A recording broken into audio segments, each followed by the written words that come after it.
ரொம்ப சந்தோஷமான மேடை. இந்த மேடையில் நின்று நாங்க இந்த படத்தை சப்போர்ட் பண்ணுங்க அப்படின்னு நாங்க கேட்டோம். இப்ப சப்போர்ட் பண்ணதுக்கு நன்றி அப்படின்னு நாங்க சொல்றோம். ஏன்னா இந்த படத்தை எடுத்துட்டு போனதுல மிகப்பெரிய பங்கு மீடியா, முகநூல்ல இருந்தவங்க, அதுக்கப்புறம் முற்போக்கு எழுத்தாளர்கள், அதுக்கப்புறம் இஸ்லாமிய தம்பிகள் அவங்க அப்படின்னு சொல்லி ஒரு பெரிய தரப்பினர் இந்த படத்தை வந்து ஒரு மவுத்தாக்களே எடுத்து போய் பெரிய அளவில் இந்த படத்தை கொண்டு சேர்த்துருக்காங்க. அதனால இந்த படம் ஒரு பெரிய வெற்றிக்கு நீங்க எல்லாரும் ஒரு பெரிய உறுதுணையா இருந்தீங்க. உங்க எல்லாத்துக்கும் முதல்ல நன்றி. சுரேஷ் சார் எனக்கு நன்றின்னு சொன்னாரு. சுரேஷ் சாருக்கு தான் நான் நன்றி சொல்லணும். ஏன்னா ஒரு கதை நம்ம கொடுக்குற கதையை வந்து நம்ம சிறப்பா எடுத்துட்டு போகணும், அதை சேர்த்தது ஒண்ணு இருக்குல்ல. எனக்கு வந்து நானா கதை ரிலீஸ் ஆகி ஒரு 4 வருஷம் இருக்கும். 4 வருஷத்துக்கு அப்புறம் நான் அடுத்த கதை அப்படின்னு சுத்திட்டு இருந்தேன். ஆனா இந்த 4 வருஷத்துக்கு அப்புறம் கூட இப்ப ஏதோ ஒரு சிறை வந்து எனக்கே ரிலீஸ் ஆனது மாதிரி இருந்துச்சு. என் படம் ரிலீஸ் ஆனது மாதிரி இருந்துச்சு. நம்ம போகும்போது யாராவது வந்து சிறை படம் ரொம்ப சூப்பர் சார் அப்படின்னு சொல்லும் போது ரொம்ப சந்தோஷமா மகிழ்ச்சியா இருந்துச்சு.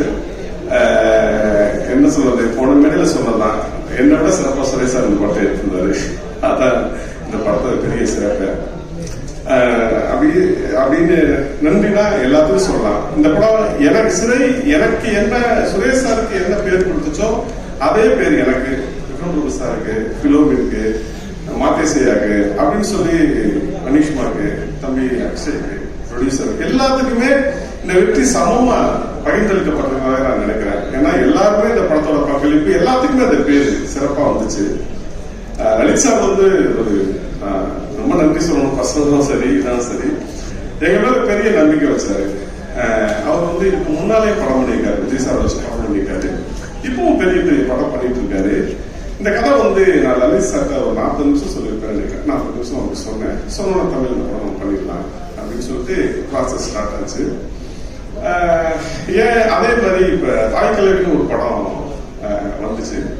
வந்தப்ப அந்த கதையில வந்து அந்த மூத்த மருமகளை நேரு கேரக்டருக்கு வந்து தம்பி அவர் சிவகுமார் வந்து எங்கிட்ட கதை சொன்னாப்புல ஒரு 40 நிமிஷம் தான் சொன்னாப்புல. சொன்னோன்னு நான் சொன்னேன், இந்த கதை பயங்கரமா ஹிட்டாருங்க, உண்மையிலேயே இது பெரிய ஹிட்டாருங்க அப்படின்னு சொன்னேன். ஒரு கதையை செலக்ட் பண்றதுக்கு ஒரு 40 நிமிஷமே போதுமானதா இருக்கு. ஏன்னா அந்த 40 நிமிஷத்துக்கு அப்புறம் அந்த கதை எப்படி வரும், என்ன ஆகும் அப்படின்றத நம்ம ஈஸியா கணிச்சிட முடியும் அப்படி இருக்கும். ஆனா இப்ப சமீபமா நம்ம பெரிய பட்ஜெட்டுக்கு பின்னால ஓடிட்டே இருக்கோம். அந்த பட்ஜெட்டுக்கு பின்னால ஓடுறதோட பிரச்சனை என்ன இருக்குன்னா, இன்னைக்கு வந்து அடுத்த படங்கள் ஷூட்டிங் போக முடியாம, தியேட்டர் வர முடியாம அடுத்த நெருக்கடியில தமிழ் சினிமா இருக்கு. இது தமிழ் சினிமாவை இந்திய சினிமாக்கள் திரும்பி பார்த்த நேரம் போய் இப்ப நம்ம எல்லா சினிமாவும் பார்க்கிறோம். குறிப்பா மலையாள சினிமாவை பார்த்து பிரமிக்கிறோம். ஏன்னா அங்க உள்ள ரைட்டர்ஸ், ஸ்ட்ராங் ரைட்டர்ஸ் இருக்காங்க. இந்தியாவிலேயே அதிகமான ரைட்டர்ஸ் இருக்கிறது தமிழ்நாட்டில் தான். இந்தியாவிலேயே அதிகமான புத்தகங்கள் விற்பனையாளர்களும் தமிழ்நாட்டில் தான். ஆனா நம்ம அந்த ரைட்டர்ஸ் மதிக்கிறதே இல்லை, அவங்களை கூப்பிடுறதே இல்லை. தமிழ் சினிமாவுக்குள்ள ரைட்டர்ஸோட வருகையில நம்ம ரொம்ப ஆளுங்க கூப்பிடணும், அவங்கள வந்து உள்ள கொண்டு வந்து அவங்களோட கதைகளை நிறைய வாசிச்சு அதை படமாக்கணும் அப்படிங்கிறது என்னோட சிறு விருப்பம் தான். என்னன்னா சினிமாங்கிறது வெறும் சினிமா இல்லை, அது லட்சக்கணக்கான மக்களோட வாழ்வியலா இருக்கு.